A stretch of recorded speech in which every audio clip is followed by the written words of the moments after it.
Hey guys, Daniel here with Deacon Outdoors. I wanted to get on here tonight. I've been talking about doing this trigger job on my Smith & Wesson Shield. Got the M-Carbo kit in today. I think it was today or yesterday. But kind of excited to see what it's going to do to the trigger whenever I get this done. I got my Wheeler trigger scale in also, and this thing averaged out between 5.5 and 6 pounds, just like it is. I didn't get that on camera because I started taking it apart because I wanted to get the rear sight beat out of the way. I didn't want to do it on camera and waste a bunch of time, so I can kind of get into showing you the bits and pieces of what's going on here.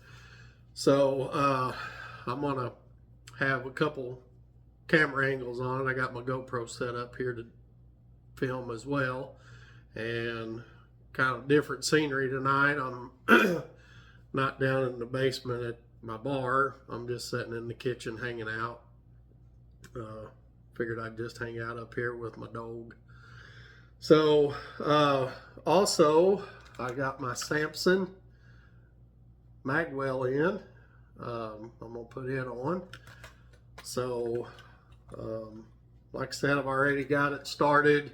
Not gonna show anything else on YouTube at this time, so just hang on and I'll get started, and you can follow everything I do over on Rumble.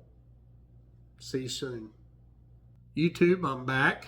I got everything put together on the Shield. I got the striker spring installed, the trigger return spring installed. I got the striker safety spring installed. Just getting ready to do a trigger pull on it to see where we're at. It started out at 5 to 5.5 ish. Let's just call it 5.5 pounds averaged. Some would get 5, a little over, some would get right under 6. So I'm going to show this as I do it. So let's see what we get here.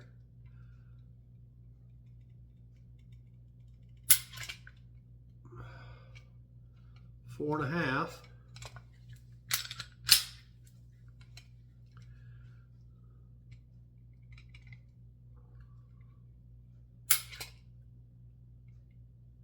Four and a half.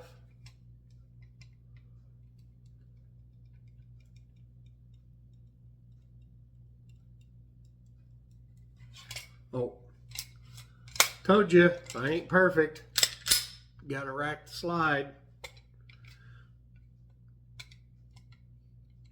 Okay.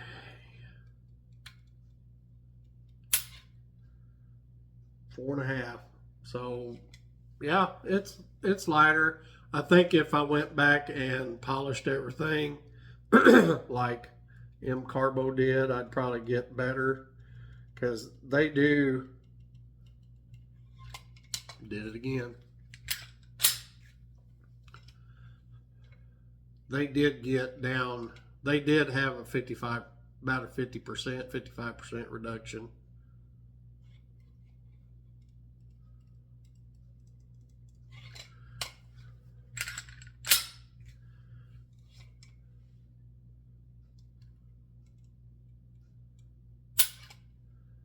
Yeah, that one's 4 1/4. So I think it'll get better whenever I do polish it all up. I'll go in and do that another time. I didn't want to waste a bunch of time on here doing that.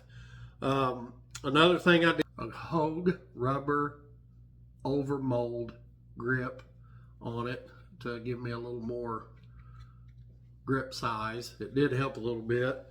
But now I'm going to throw the Magwell on, and the biggest thing about the Magwell that I noticed is, and you know this is empty.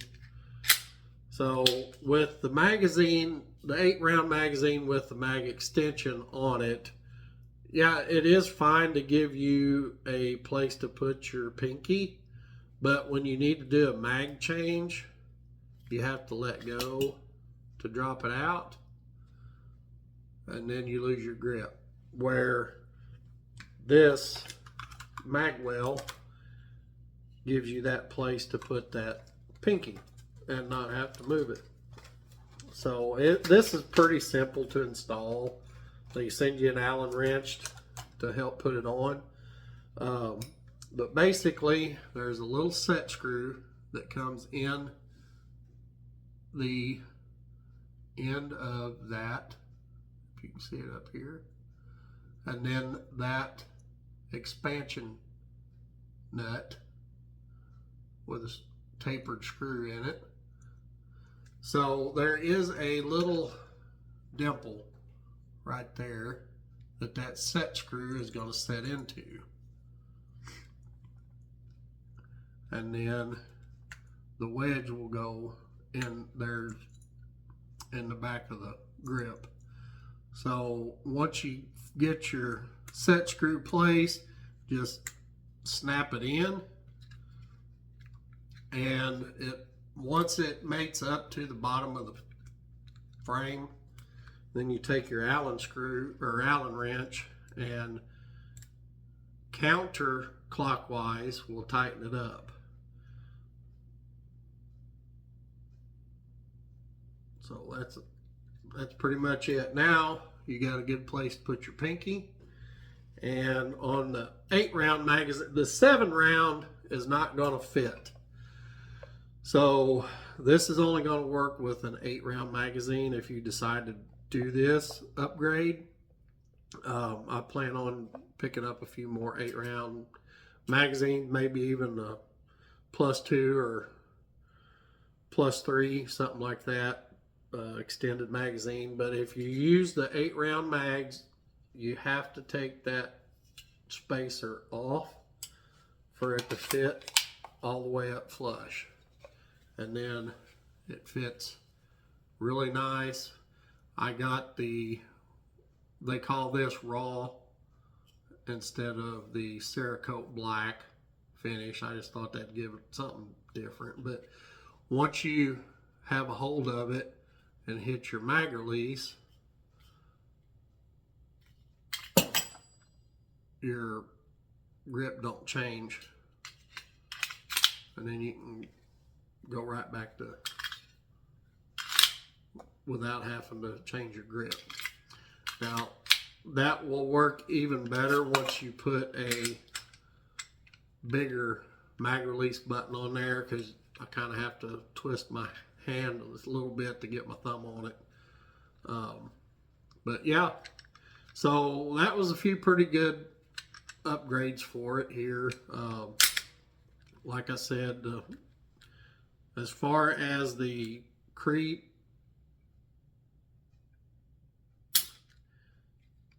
it did. Now on the reset,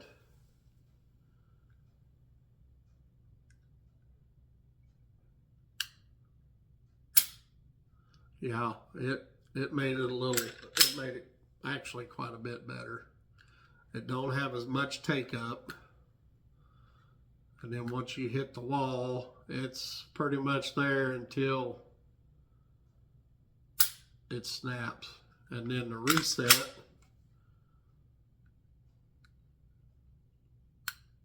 is right there. So that did make that a lot better. So anyway, that's all I got for tonight.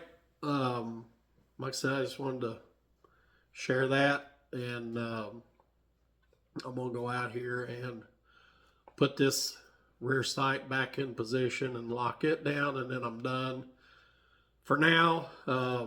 Still looking at compensators, and eventually I'll get one put in it, but for now I'm not too concerned with it. I can go shoot and kind of see how this thing's going to run.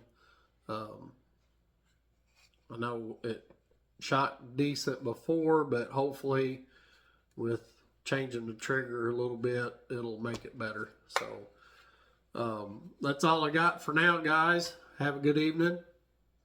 We'll see you next time.